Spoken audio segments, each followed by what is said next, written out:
Welcome to Shatter. Help me reach 5,000 subscribers. Support the video with a like and leave your thoughts in the comments. She said it so casually I almost missed it. Stop trying to touch me behind closed doors. The words fell between us like a verdict. I remember her voice, steady, professional, as if she were giving a lecture on emotional autonomy instead of talking to her husband. I stood in the kitchen, still wearing my scrubs from a 14-hour shift, and she was there in her Lululemon leggings, making a green smoothie from Whole Foods like she was cleansing herself of something heavier than sugar. That night, I didn't reach for her. Not once. And she noticed. It started small, the space between us during dinner, the way she moved her chair just a few inches away. She called it energetic alignment, said she was working on bodily sovereignty. She had just finished some new course on boundaries and self-connection. A week later, she was posting clips from it, talking about how true intimacy starts from within. Meanwhile, I was starting 4 lines for overdose victims at 3 a.m., holding the hands of people no one else wanted to touch. That was my world, connection through necessity. Hers became theory, air, language, posture. At her next company event, she wore white, soft-spoken but radiant under the lights. Cameras followed her, recording her talk on conscious relationships. When it ended, she found me in the crowd and suddenly reached for my hand. It was the first time she'd done that in weeks. Her smile widened when she realized the photographers were still watching. For a moment, I froze. Then I pulled my hand back, gently, but clear enough for everyone to see. Later that night, she asked if I was angry. I wasn't. I just didn't have anything left to prove. She'd built a brand around disconnection and called it healing. I'd built my silence around survival and called it peace. That's when I understood. She didn't want closeness. She wanted control over how closeness looked. I went back to my shift the next morning. The hospital smelled like antiseptic and exhaustion. On my break, I sat in the parking lot of a Panera Bread, staring at the reflection of my Toyota Camry in the glass. I'd never noticed before how invisible it looked.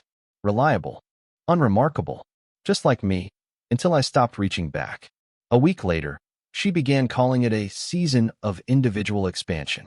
That's how she framed the distance, as if it were some sacred, necessary phase of evolution. She started waking up before sunrise to meditate, sitting cross-legged in her Lululemon gear, whispering affirmations to the dawn. I'd walk past her quietly, grabbing my keys for another 12-hour shift, and she'd barely lift her eyes. It wasn't hostility. It was worse. It was indifference disguised as enlightenment. At first, I tried to meet her where she was. I read a few of the books she left open on the kitchen counter. Titles about self-love, vibrational energy, and conscious partnership. But the more I read, the less it sounded like us. It sounded like marketing, a script written for people who wanted to sound healed, not be healed. Every night after work, I'd see her face glowing from the screen. HBO Max lectures on intimacy, mindfulness, emotional sovereignty. Sometimes she'd be taking notes, pausing the video to write something down. Once, she looked at me and said, almost to herself, "Most people mistake attachment for love." I remember thinking how clean that sentence sounded, like it had been rehearsed, tested on audiences, stripped of all the blood and mess that real connection requires. I started keeping later shifts. It wasn't intentional at first. The quiet of the ER made more sense than the silence at home. The hospital noise was brutal but honest, monitors beeping, stretchers rolling, people fighting to breathe. At least there, every touch had purpose. At home, every touch was an intrusion. One night, she posted a video. The caption read, "How to honor emotional distance without fear." I watched it from the break room, still in my scrubs, coffee gone cold. She spoke with warmth, sincerity, grace, like she'd transcended something I was too ordinary to understand. Then she said, "Even when love grows quiet, it doesn't mean it's gone. It's just taking a different shape." The comments filled with admiration. People called her brave, wise, evolved. No one saw the dishes piled in the sink behind her. No one saw me, standing just out of frame, realizing I'd become background in my own life. That's when I stopped leaving my phone on during shifts. The silence wasn't punishment. It was practice. It was her assistant who slipped first. During a charity brunch downtown, he pulled me aside and said quietly, "She's been using your story in her new talks." The emotional detachment segment? That's about you. I didn't react, just nodded and went back to the table, where she sat, radiant as ever, holding a cup of tea like it was part of her brand. She smiled at me across the table, unaware that something inside me had gone completely still. I didn't confront her. I didn't need to. That night, while she was on her laptop preparing slides for her next seminar, I went into the guest room, the one I'd started sleeping in after her boundaries phase began. I opened her public site, scrolled through the scripts, and found my life reworded into bullet points. When your partner withdraws, remember, it's not rejection, it's reflection. My silence, my distance, my confusion turned into lessons for strangers. She'd taken the truth and edited it for consumption. She hadn't just detached from me, she'd rebranded me. For the first time in months, I felt a pulse of something real. Not anger, clarity. I turned off my phone and didn't turn it back on for 2 days. I stayed longer at the hospital, volunteered for night calls, slept in the on-call room. When I finally came home, she greeted me like nothing had changed. The house smelled of candles from Whole Foods, soft music humming from the speaker. She asked if I could take a picture with her for a post about resilience in long-term relationships. I said nothing, just stood there while she angled her phone, adjusted the lighting, then leaned her head against my shoulder for the perfect shot. That image went viral the next morning. Thousands of likes, comments about how grounded and connected we looked. Meanwhile, I was driving to work before sunrise, my Camry's dashboard flickering with fatigue. That's when the shift began. I didn't plan it. I just started moving differently, slower, quieter, sharper. No more explanations. No more saving what didn't want to be saved. I had seen enough death to know when something had flatlined. And this marriage of image and silence, was already gone. I didn't announce my disappearance. I just stopped being reachable. My phone stayed on silent, my schedule shifted to night rotations, and my messages to her became functional, nothing more than logistics. She noticed within days. Her first reaction wasn't worry. It was confusion, the kind that appears when a mirror no longer reflects back what someone expects to see. She started calling during my shifts. At first, she left calm, composed voicemails. I just want to understand what's happening. Then, as the days passed, the tone shifted. You're pulling away. And finally, can we at least talk before my panel next week? They want you there. I didn't respond to any of it. I began staying longer in the hospital parking lot after work, sitting in my car with the engine off, watching the lights change on the city skyline. That silence felt clean, uncluttered. No lessons, no lectures, no curated calm. Just space. When I finally went home, the house felt staged. She'd lit candles, the good ones she kept for guests, and made it look like peace lived there. Her Tesla was already parked neatly in the driveway, glowing under the streetlight. I walked in quietly, placed my keys on the counter, and saw her phone propped up against a vase, recording a video. She was mid-sentence, something about rebuilding intimacy through stillness. She didn't notice me until she turned to adjust the light and saw me standing behind her. For a second, her face broke character. The calmness cracked. Then she smiled like nothing had happened, pressed pause, and said softly, "You came back." I didn't answer. I walked past her, into the guest room, closed the door, and finally slept without hearing my name used as content. The next morning, she posted a photo of 2 coffee mugs side by side on the counter. The caption read, "Healing begins when presence returns." I stared at it from the ER break room while my coworkers laughed about weekend plans. Presence had nothing to do with it. She didn't want me back. She wanted the picture of me back. The difference was everything. And for the first time, I realized she was the one afraid of silence now. It was during one of her corporate retreats that I made my quiet move. She'd left town for 3 days, hosting some workshop called The Embodied Woman.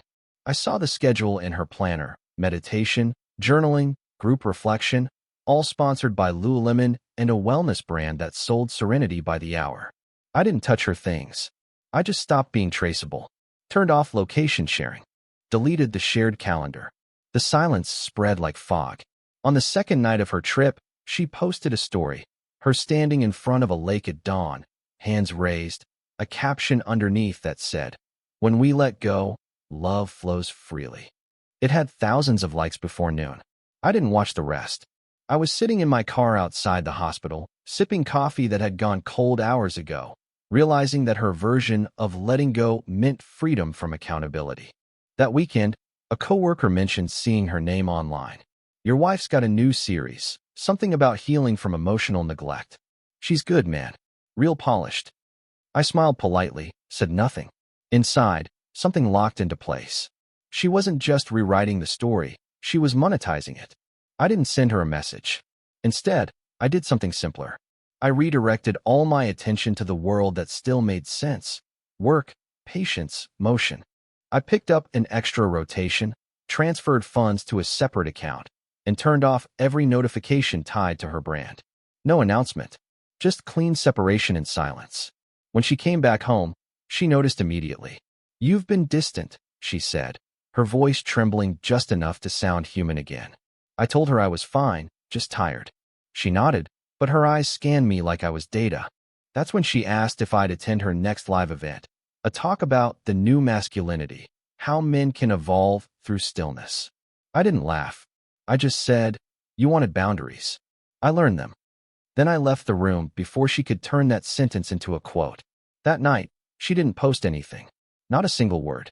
And for the first time in months, her silence wasn't curated, it was real. The first public crack appeared 2 weeks later. It wasn't planned. I was at a community event, the hospital's fundraiser, the kind of thing I usually avoided. But my supervisor insisted I attend, said it would be good for public trust. I went, wearing the same dark suit I always wore, nothing special. She was there too, on stage this time, invited as a guest speaker about emotional intelligence under pressure. Our names were listed side by side on the program, like proof that we still existed together. When she saw me, her eyes lit up in that rehearsed way, warmth without heat. As she spoke, she used examples about relationships, about empathy, about learning to let go with grace. The audience was nodding, hanging on her every word. Then, near the end, she walked down from the podium and reached for my hand in front of everyone. The gesture was perfect, gentle, symbolic, cinematic. Cameras clicked. The room softened. I didn't take her hand. I stepped back just enough for everyone to notice. Her face froze, just for a moment, before she turned the pause into part of her speech. "Sometimes," she said, smiling tightly, "space is the greatest act of love." The crowd applauded like she'd planned it. But I saw the flicker behind her eyes, the one thing she couldn't rehearse, loss of control. Afterward, people congratulated her on the talk, complimented us on our modern relationship. I left early, walked to my car, and sat in the dark for a long time before driving away. She texted me later that night, just 3 words. "You embarrassed me." I didn't reply. I wasn't angry. I just felt free, like I had finally stopped being an accessory to her narrative. The next morning, she posted a quote on her page. "Healing isn't linear. Sometimes, the people closest to you become mirrors for your fear." The comments poured in with hearts and empathy emojis. But for once, the mask didn't hold. A friend sent me a screenshot of someone commenting. He looked like a ghost standing next to her. They were right. I had become one. But the difference was, I was finally the one choosing it. After the fundraiser, something shifted in how people looked at her. The illusion of control started to slip, just slightly, but enough for her to feel it. She began posting more often, longer captions, softer lighting, more words about authentic partnership. It was damage control disguised as self-expression. I could see the panic in the polish. At home, she filled the silence with noise. Calm playlists, diffusers from Whole Foods, the faint scent of lavender that clung to every room. She cooked again, something she hadn't done in months, and set the table for 2. When I came home, she smiled like it was all normal. "You've been working too hard," she said. I nodded, washed my hands, and ate quietly. The air between us felt scripted, like we were acting in a scene neither of us believed in. Later that night, she asked if I would sit with her for a live Q&A she was doing. "It's about balance," she said. "How couples can support each other through growth." I told her I had a double shift. She tried to hide her frustration, but I saw it. The tremor at the edge of composure. She wasn't angry that I couldn't be there. She was terrified that I wouldn't be. I left early the next morning, before sunrise. The roads were empty, my car humming under the streetlights. At a red light, I glanced at her social feed out of habit. She'd posted a photo from the night before, the dinner, the candles, the illusion of intimacy. The caption read, "Healing means showing up, even when the other person can't." Thousands of people believed her, but I'd stopped needing them to know the truth. The truth had already done its work. It had rebuilt me from the inside out. I wasn't leaving her to hurt her. I was leaving because I finally saw what it cost to stay. She wanted to teach the world how to feel without attachment. I had learned it for real. By the end of that week, I moved the rest of my things into storage. No announcement. No note. Just absence. Clean, quiet, irreversible. The night I left for good, she didn't even notice. She was hosting a live stream, a panel with other coaches, talking about emotional sovereignty. I could hear her voice echoing through the house, smooth and persuasive, the kind of tone that had sold her version of peace to thousands. I carried my last bag to the car, quiet, deliberate, like a medic moving through a disaster zone. Every motion practiced, controlled. I didn't slam a door. I didn't leave a message. I just drove. The highway was empty. My phone buzzed once, a reminder from the shared calendar she'd forgotten to delete. Joint meditation session, 8 p.m. I stared at the screen until it faded to black. The silence that followed was perfect. For a week, she didn't call. Then came a text. "Are you okay? People are asking where you are." Not "I miss you." Not "come home." Just concern about perception. About the narrative. I didn't respond. That same night, she posted a quote card on her feed. "Sometimes love means letting go before it turns into resentment." Her followers called her brave. I almost admired the precision of it. But something strange started happening after that. Her videos stopped performing. Engagement dropped. People began asking questions she couldn't answer, about authenticity, about her marriage, about what was real. The more she tried to explain, the less convincing she sounded. The image began to crack. I saw one of her videos play on mute at the hospital cafeteria. She looked smaller, like the confidence had thinned around her. The caption said, "Healing alone is still healing." I didn't feel victory. I felt distance, the kind that doesn't sting anymore, only confirms that you've outgrown something. One night, out of habit, I parked near our old house. The lights were still on. Through the window, I saw her sitting at the kitchen counter, scrolling through her phone, the ring light still glowing beside her. No camera running this time. Just her, staring at nothing. That was when I finally understood what she'd traded. Not me, connection. Real, unfiltered, human connection. And the silence I'd left behind had become her only mirror. The collapse didn't happen all at once. It started quietly, like a slow leak. Her sponsors pulled out of one event after another. The wellness brand she'd partnered with paused their collaboration for creative realignment.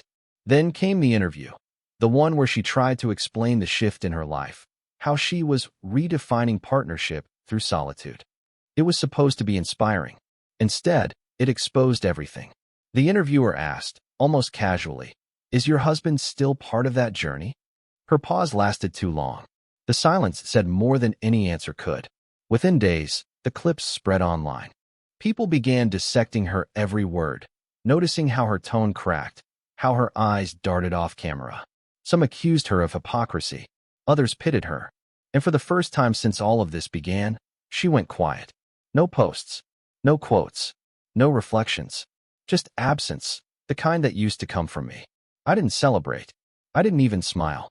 I'd seen too much loss in my line of work to mistake collapse for justice. What I felt instead was closure. Clean, detached, final. Weeks passed before she reached out again. This time, it wasn't public. A message, short, unpolished. "Can we talk?" No cameras. Just us. I read it twice before setting the phone down. There was no anger in me anymore. No revenge. No thrill. Only clarity. When I finally saw her again, she wasn't the woman who once commanded a stage. Her voice was softer, uncertain. She said she'd been thinking about everything. The noise, the image, the distance. "I didn't mean to lose us," she whispered. I believed her. But belief didn't change reality. I told her the truth as gently as I could. That I wasn't gone out of hate. I was gone because she'd made intimacy transactional, something to be demonstrated, not lived. She nodded, tears forming but no words coming out. Outside, the sun was setting over the parking lot of a Panera Bread. People moved around us, unaware. For once, she didn't reach for my hand. And for the first time in years, I didn't feel the need to give it. We met one last time a few weeks later, in the same coffee shop where we used to stop before her therapy sessions, the Panera Bread near the hospital. She arrived early, dressed in muted colors instead of the usual pastels she wore for the camera. No phone out, no ring light glow in her eyes. Just her. She looked smaller somehow, not physically, but like the air around her had stopped protecting her.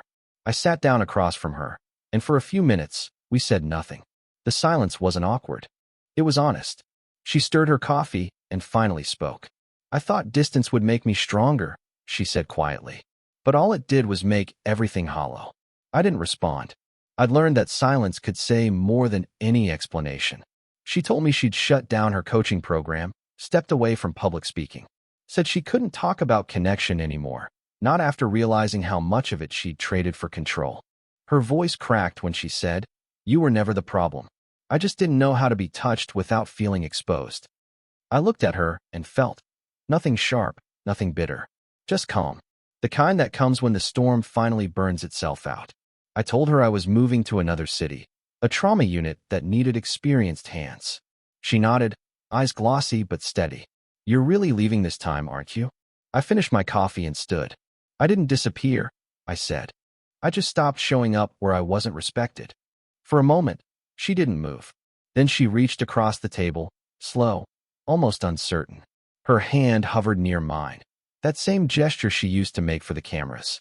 Only this time, no one was watching. I let the space stay between us. Not rejection, just truth. Outside, the day was bright and quiet. I walked to my car, the familiar hum of the engine greeting me like an old friend. As I drove away, I didn't look back. She'd taught the world about boundaries. I'd simply learned to live them. Real men don't explode. They exit. Subscribe for more power stories.